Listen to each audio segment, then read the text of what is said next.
Welcome to Season 4 of the Agile Brand with Greg Kihlstrom, where we discuss business agility through customer experience, employee experience, and digital transformation. I'm your host, Greg Kihlstrom. The Agile World podcast is brought to you by TEKsystems, an industry leader in full-stack technology services, talent services, and real-world application. For more information, go to TEKsystems.com. To read more about the topics discussed on this show, you can go to my website at gregkihlstrom.com and read my latest articles or get a copy of my latest book, Meaningful Measurement of the Customer Experience, now available on Amazon and other retailers. Before we get started, I'd like to introduce you to a new sponsor of the show, Basecamp. Throughout my career, whether it was at my own agency or now as a consultant, Basecamp is what I've always relied on to help keep projects on track, on schedule, and on budget. It takes a straightforward approach to project management. It streamlines workflow management and definitely keeps the team in the loop and on top of ongoing updates, which are all major components in a smooth-running operation.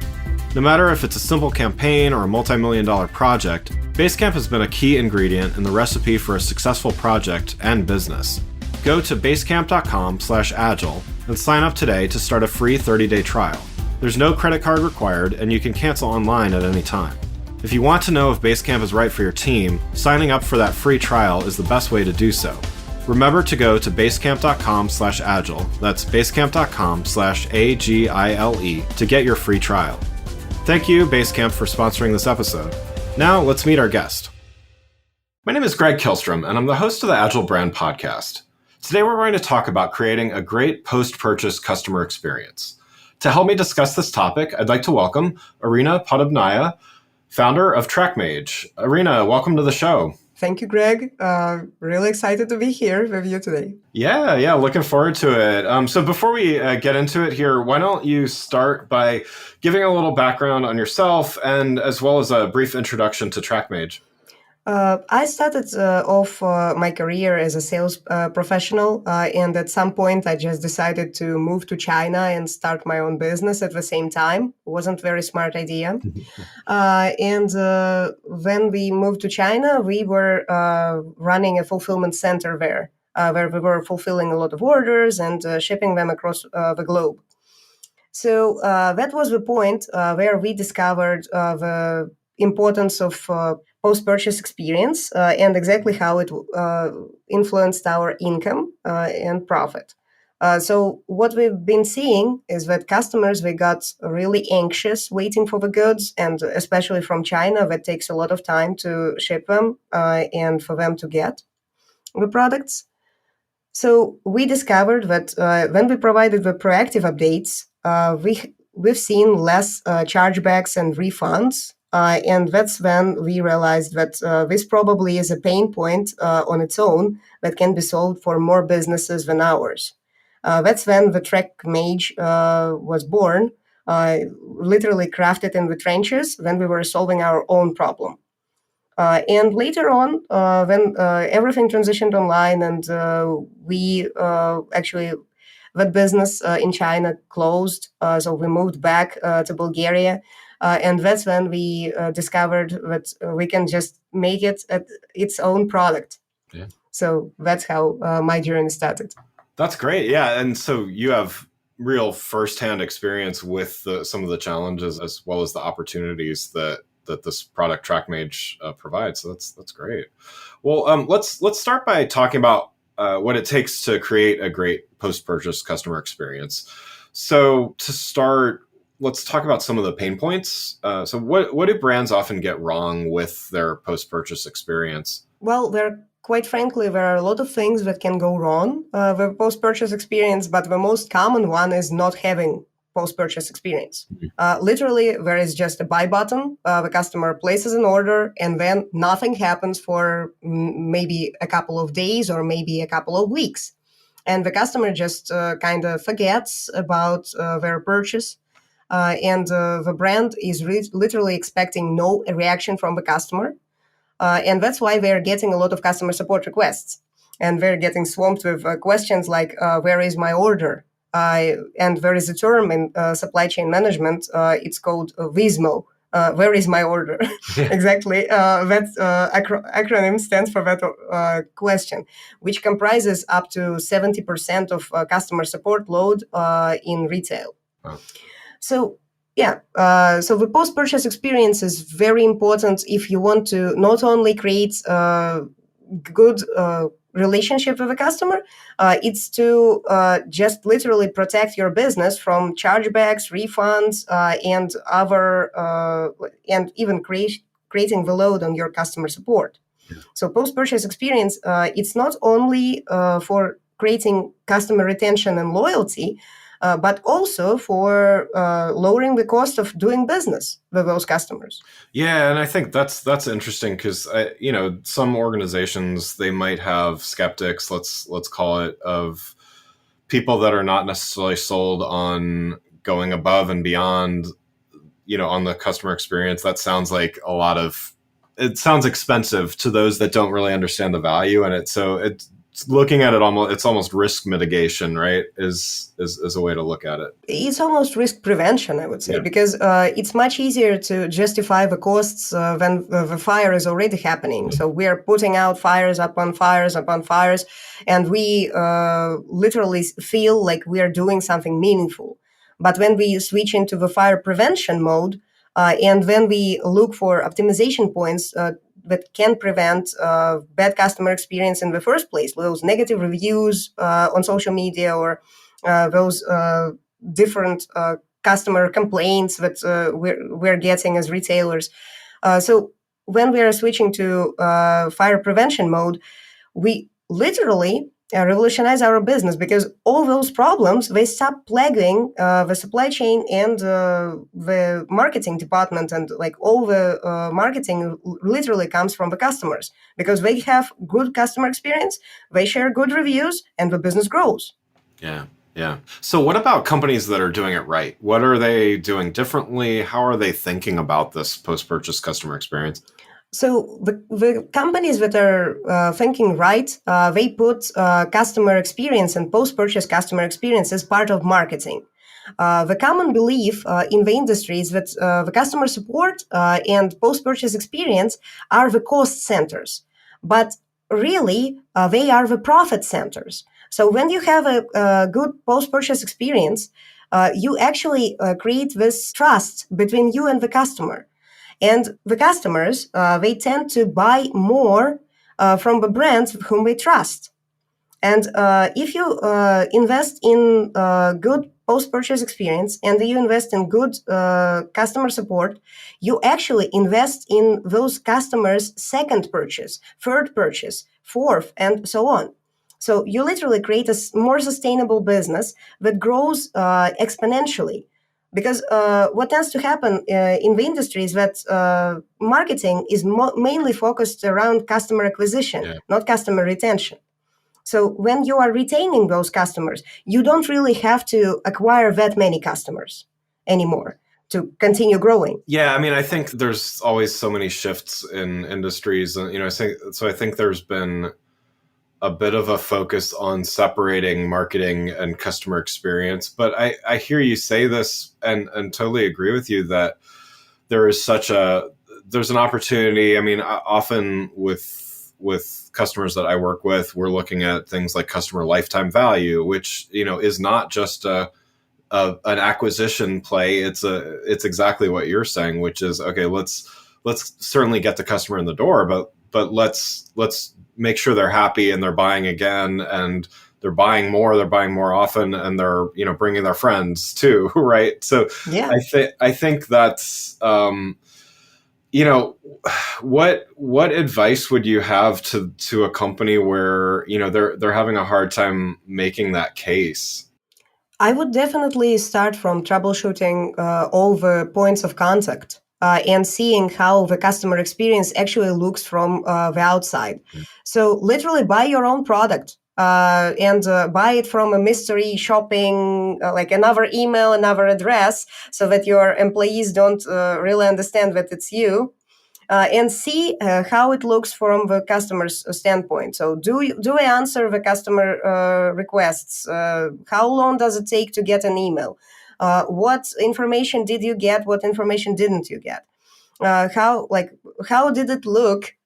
I mean, in the end, when you received the product, were you asked to leave a review? When were you asked to leave a review? Because sometimes that only happens if the customer reaches out to customer support and then they are asked to evaluate the service. But usually when people reach out to customer support, something already went wrong, so that they had to ask. Yeah. And so just for clarification as well, what are there any industries or any focus areas that Trackmage deals with, just to kind of get a sense of your customer base? Trackmage is exclusively working with e-commerce, and we are working with those businesses that have some physical goods that are moving from point A to point Z. So we are mainly in physical goods. So we don't help with digital products or some courses or other stuff that doesn't have to be shipped. Got it. And then by that token, I would imagine if you're selling digital goods, there can be that instant gratification of like download or get instant access. But yeah, the companies that you're dealing with, there's that wait time, there's the delivery experience, there's the I guess the hassle of returning if they need to return stuff. So there's a lot of challenges, but there's also a lot of opportunity, right? Definitely. The online retailers and wholesalers, they have very unique challenges, and it's borderline between marketing and supply chain and all the hard stuff of a business. What trends are you seeing? Obviously, over the last few years, there's been a lot of things going on, a lot of changes, supply chain issues, all of those kinds of things. But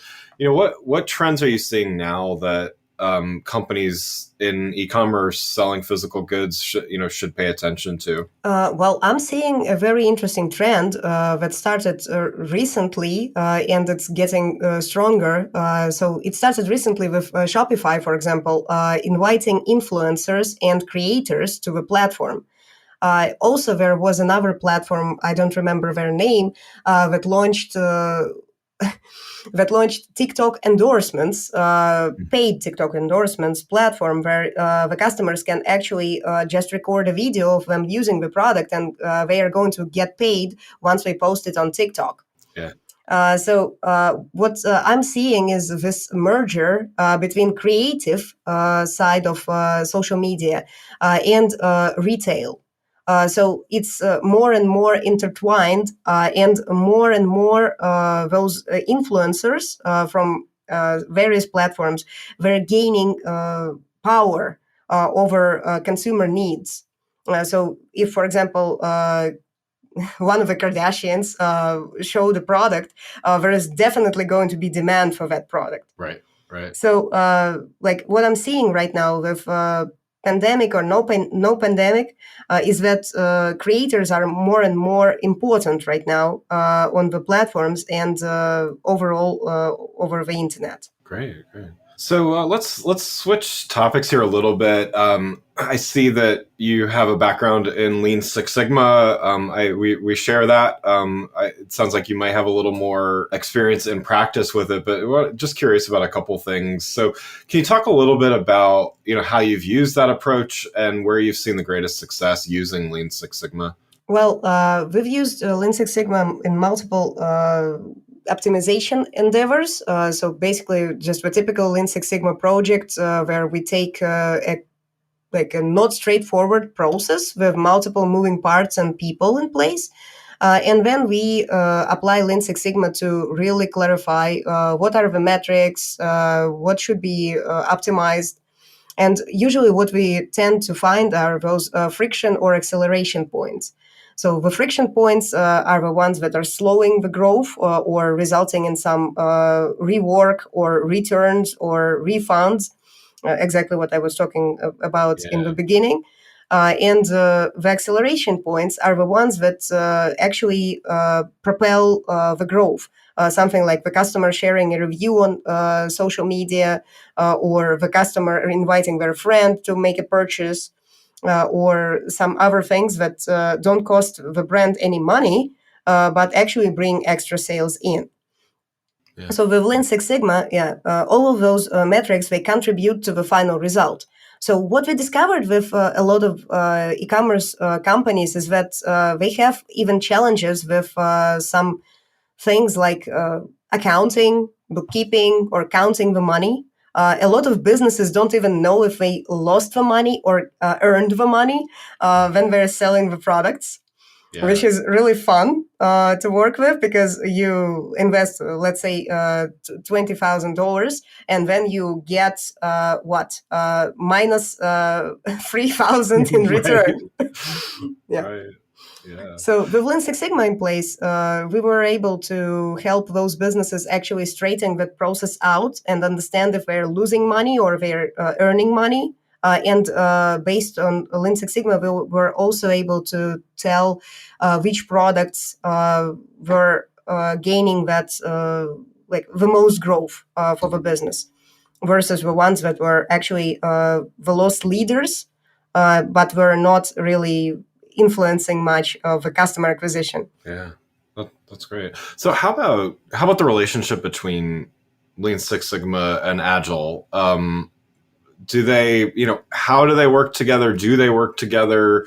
How have you seen them coexist, if that's possible? Well, this is probably my favorite question out of all the questions that you've asked. So this one is so what I usually explain is that Lean Six Sigma is applicable when the process is predictable or when you have a standard result. Yeah. And Agile works with unpredictable or very dynamic environment where you have changes upon changes, and you have to adapt all the time. So, for example, e-commerce business has both parts, and different kinds of processes should be applied to those two different parts. So the part that is agile and definitely stays agile all the time is marketing, because you always need to create new inventive ways to acquire customers, to create different campaigns, and it's never the same. Yeah. Yeah. But when it comes to shipping products, restocking, making sure that the inventory is there, making sure that the shipments are getting shipped on time, this is lean, because this process is predictable, and shipping one package doesn't differ from shipping another package. Yeah. Unlike in marketing, where you like every creative is unique, and you have to produce different creatives for different campaigns. Yeah. I like that way of putting it, and it's it's good to know that they can it's basically using the right tool for the job, right? And and those can, to your point, there's plenty of room for both in a lot of organizations, probably in most organizations, I would say, because there are definitely going to be repeatable. If nothing was repeatable, that you'd have problems too, right? So yeah. Being too agile is called Kanban, like right. Where you literally just like, oh yes, this is the new fire, this is the new priority, and sometimes the companies, they never get out of this perpetual Kanban where like, let's fix this next. This is the new fire, this is the new priority, and we've all seen those companies where the urgent, important, critical, top priority is the only way to tell that this is actually the thing they're working on. Yeah, you have to keep creating new labels almost for higher priority or something like that. Yeah, because everyone is hysterically waiting for the next big thing, and they are always just like, okay, what is more important than critical? Probably urgent, right? Right. It's like naming a document final, like never ever do that, because it's never going to be the final draft of a document, right? Yeah, so I've seen some of those cases where like it's a final document. Right. Or final version 23 or something like that. Yeah. Nice. Well, one last question before we wrap up here. We talked about some trends and certainly some best practices, but as an e-commerce organization is looking at the months ahead, what advice would you have for them? Like what should they be looking into and trying to do as they navigate the next few months? I would definitely advise to focus on customer retention, because the trends suggest that we are entering recession. Some people already say that we've entered recession. Previously, when COVID hit, everyone was talking about trying times. Oh, we didn't even know. At that Right. point, everything was growing, especially online retail, like the e-commerce businesses, they were booming because everyone was buying online due to the simple fact that they couldn't go to the stores and they couldn't restock. But now, when the COVID is no longer big news and like everyone calmed down a little bit, we're seeing the rebound. When the consumers, they stop spending that much and they just try to save, and also the news contribute to that because everyone is saying like recession. So that actually creates this consumer, like I would say, scarcity mindset in their mind. And then the businesses, to stay afloat and to stay alive, they need to focus on retaining the customers that are already with them and not so much on growth or acquisition.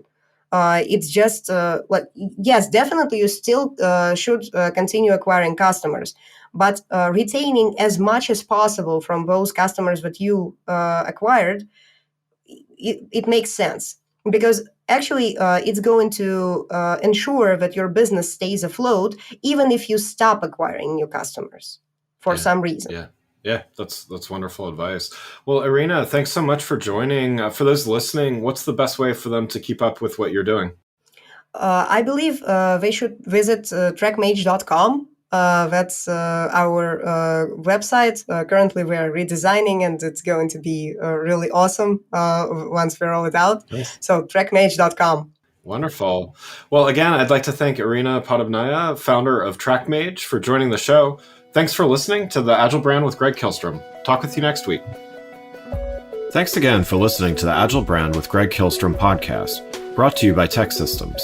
If you enjoyed the show, please take a minute to subscribe on your podcast channel of choice and leave us a rating so that others can find the show more easily. You can access more episodes of the show at www.theagilebrand.show.